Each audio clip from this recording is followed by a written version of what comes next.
strategy that is kind of being phased out. It really only applies if one of the spouses was born prior to January 2nd of 1954. That's a very important date, January 2nd of 1954. And in this case, John, who's age 65 beginning in November of 2018, he was born prior to 1954. So this strategy applies to this couple because one of the individuals, in this case John, was born prior to January of 1954. Jane, on the other hand, is age 61. She was born after January of 1954.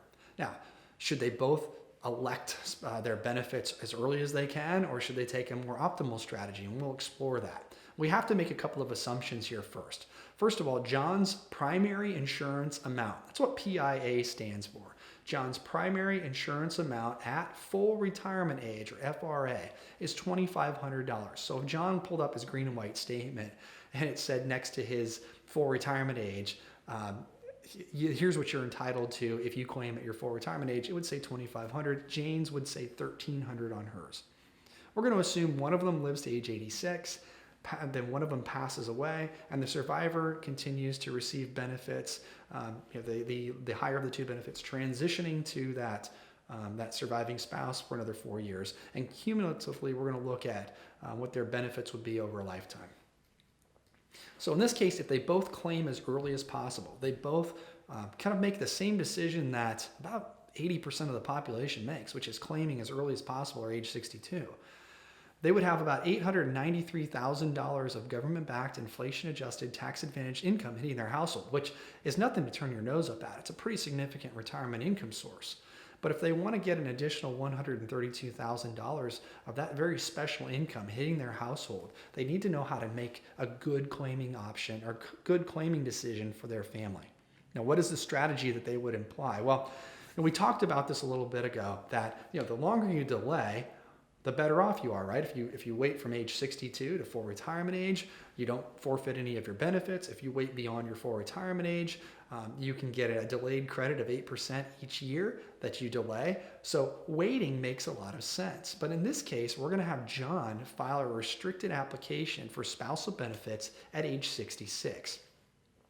He's going to get about $650, or half of his wife's full retirement age benefit, because that's what he's entitled to. Now, this happens for a couple of reasons. One, he was born prior to 1954, so he can take advantage of this restricted application. If you were born after 1954, you're not going to be able to do that, okay? But he is, so he can. Number two, he has to hit full retirement age first, and his full retirement age is 66. So he's able to do this claiming strategy at his full retirement age, 66, because he was born prior to 1954. He files for a restricted application to receive only his spousal benefits. That's going to allow his worker benefit under his own record to accrue at 8% each year, even though he has cash flow coming into the household. Now, he'll file for his own benefits on his own record at age 70, and by that time, they'll be worth about $3,700, almost $3,800 a month. The last thing that has to happen for John to be able to do this is for the spouse to file, because John cannot claim a restricted application on a spouse's record if that spouse has not filed. Now, in this case, Jane has not reached full retirement age. And we mentioned earlier that you don't typically want to forfeit those benefits, but sometimes it makes sense for one spouse to claim early and forfeit some benefits, and sometimes it makes sense for one spouse to delay. In this case, Jane files at 62 and 5 months.